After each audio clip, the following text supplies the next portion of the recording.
Hello friends, আজি আমি discuss কৰিম এটা সেন্ট্ৰাল গভৰ্ণমেন্টৰ পৰা স্কিম এটা মুকলি কৰি দিয়া হৈছে নেশনাল ফেমিলি ইয়াতে বেনিফিট স্কিম বুলি ইয়াতে কোনে কোনে আবেদন কৰিব পাৰিব কি হয় এইটো কি স্কিম হয় আৰু কি ডকুমেন্টস লাগিব যদি আপোনালোকে আবেদন কৰিবলৈ খুজে এইবোৰ আজি আমি চাম আৰু যদি ভিডিওটো ভাল লাগে লাইক কৰিব কমেন্ট কৰিব আৰু সাবস্ক্ৰাইব কৰিবলৈ নাপাহৰিব আহকচোন আমি চাও নেশনাল ফেমিলি বেনিফিট স্কিমটো কি হয় মিনিষ্ট্ৰি অফ ৰুৰাল ডেভেলপমেন্টে স্কিমটো মুকলি কৰি দিছে আমি ইয়াতে যদি আমি চাবলৈ যাও ইয়াতে চাব পাৰে national family benefit scheme ministry of rural ডেভেলপমেন্টে এই স্কিমটো মুকলি কৰি দিয়া হৈছে ইয়াতে কোৱা হৈছে যে এই আঁচনিখন কোনে লাভ কৰিব এই স্কিমখন কোনে লাভ কৰিব যোনসকলৰ ঘৰৰ বা ডাঙৰ মুৰব্বী যোনে এই ঘৰখন চলাইছিলে তাৰ এক্সিডেন্টলি কবাৰ ডেথ হৈ গল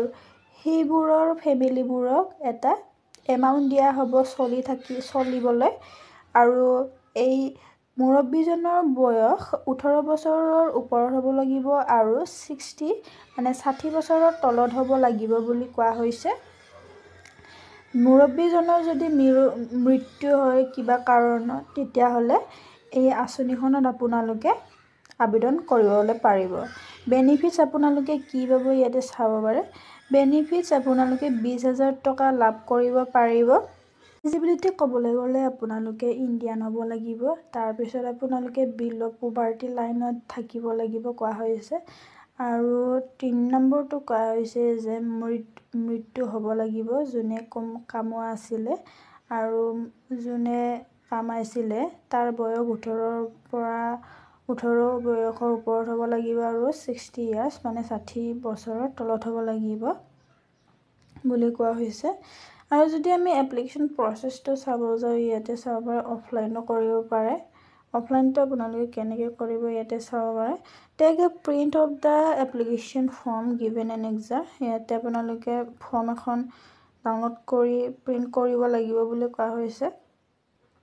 এতে গাইডলাইন দিয়া হৈছে তাৰ পিছত আপোনালোকে ডকুমেন্টছখিনি আপোনালোকক জমা দিব লাগিব ৰেসপেক্টিভ ষ্টেট গভৰ্ণমেন্টত আৰু গুটেই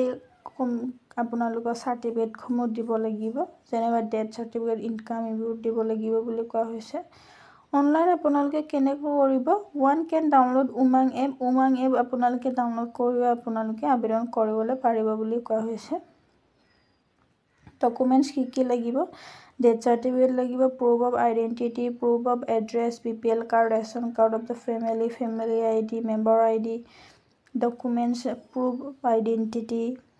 proof of address proof of age এইবোৰ দিব লাগিব আপোনালোকে পাসপোৰ্ট সাইজ ফটো আৰু যদি কিবা ইনফৰমেশন লাগে তেতিয়াহলে ইয়াতে আপোনালোকে চাব পাৰে কলো যদি আপোনালোকৰ যদি কাৰোবাৰ এনেকুৱা যদি পৰিস্থিতি হৈছে তেতিয়াহলে আপোনালোকে এইটোত আবেদন কৰি 20000 টকাটো পাই কিবা এটা যদি ইনকামৰ সোৰ্স আপোনালোকে বনাই লয় বা আপোনালোকে কিবা যদি লাভৱান হয় তেতিয়াহলে আপোনালোকে কৰি ল'ব পাৰিব বুলি এই কাৰণে মই বনাই থলো যাতে কাৰোবাৰ যদি লাগা হয় আপোনালোকে আবেদন কৰি ল'ব পাৰিব ধন্যবাদ জনাইছো